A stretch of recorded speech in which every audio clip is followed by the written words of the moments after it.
Hi, this is Michelle Caskey, and I actually have an update for you.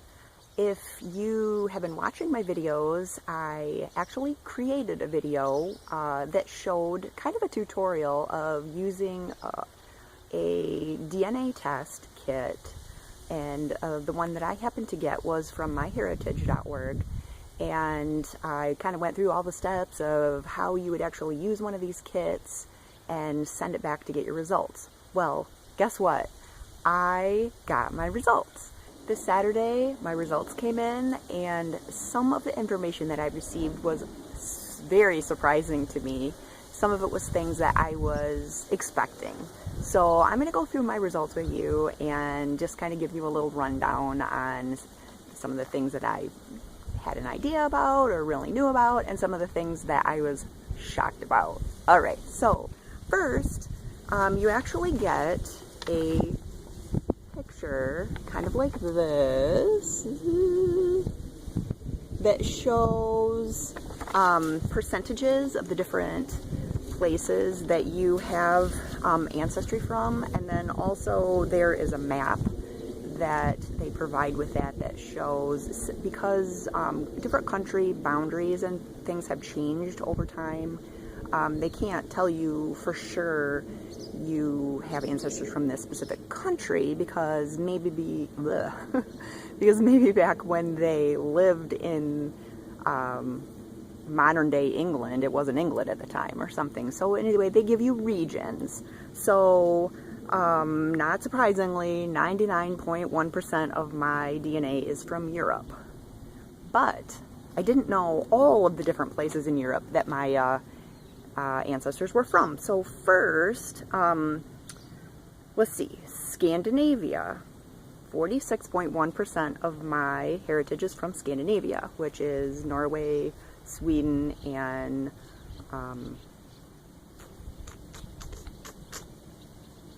Denmark. Okay, so Sweden is where I knew that I had ancestors from. I know that my dad's grandparents were from Sweden. So, but I didn't realize 46.1%. So there must be some other Swedish that's in us somewhere that I am not aware of. So I can't wait to find some of those ancestors.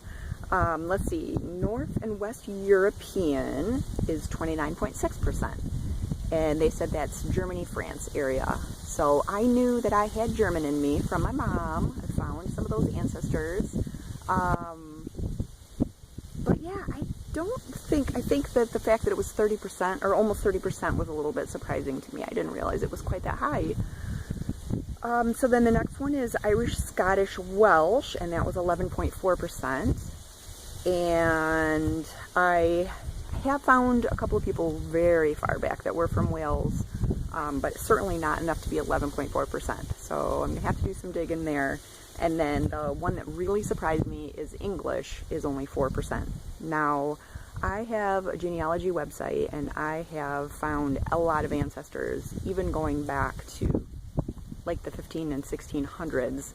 And a lot of my ancestors came over to this country way back then, came over to America way back then, but most of them came from England. So I'm trying to figure out, I guess some of these people must have had heritage from somewhere else, and then they moved to England, and then they came over to America. So that is my guess. Some of these people that I have down as being from England weren't necessarily English. So if you know anything about the history of England, I guess that probably shouldn't be too surprising.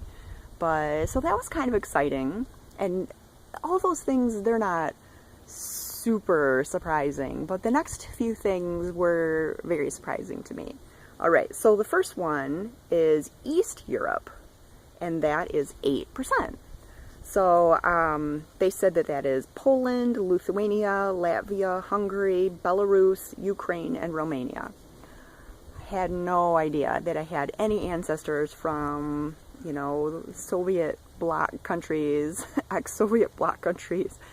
Had no clue. So I'm super excited to try to find some of those ancestors if it's possible to go back that far.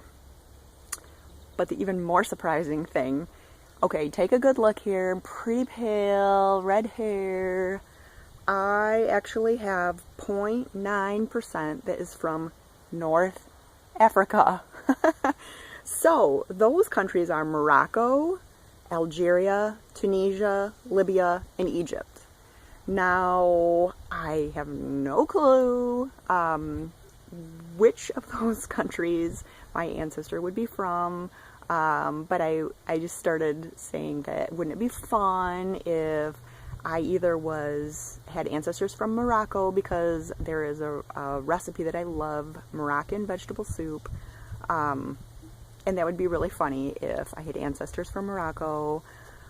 Or even cooler is Egypt, because I have always been super excited and interested in ancient Egypt and learning about that. So anyway, I just wanted to share those results with you. So I will link to my first video about when I had my DNA test done, if you haven't watched that and you're interested in seeing that whole process.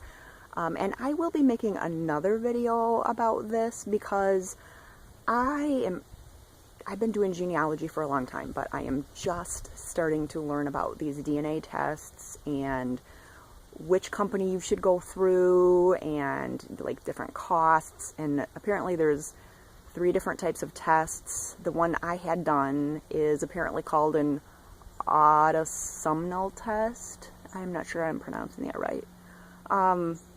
And it tells about like regions and general regions of where your ancestors are from.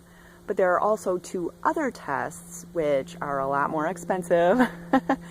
One of them is a Y chromosome test, which I couldn't even take because that's only for guys. The Y chromosome being passed down from father to son every generation. Apparently they say that you can go back 1,000 generations if you have someone get this Y chromosome test done. So I got to talk to my dad and see if I can convince him to do something like that. And they also have a test, which it's escaping me right now what it's called, but it is basically kind of like the Y chromosome test, but it's for the females, and it traces your maternal line all the way back, and that goes way far back as well, farther back than the test that I took. Like I say, the test I took was $79 plus $12 shipping, $91 total. These other tests are around $350. So, haven't gotten them done yet, and I don't know if I'll be able to until the prices come down. But I'm super excited about looking into it. So I will be making another video that talks about the research I do. There are a lot of different companies that provide these tests, or that you can get these tests through. You can also download your data and upload them to different family tree projects and things on the internet. So I'm going to do some investigative digging and see what I can come up with in that area, see how I should proceed, and how I could even, what path I would recommend to my own family, so that we could try to build our tree and find out more about our ancestry. So stay tuned. I will be coming up with a new video for that soon. So again, this is Michelle Caskey. I hope you enjoyed this video. If you haven't done it yet, I would love to have you click like, and I would love to have you subscribe, and so that you don't miss any of my new videos coming out. And I hope you have a wonderful day.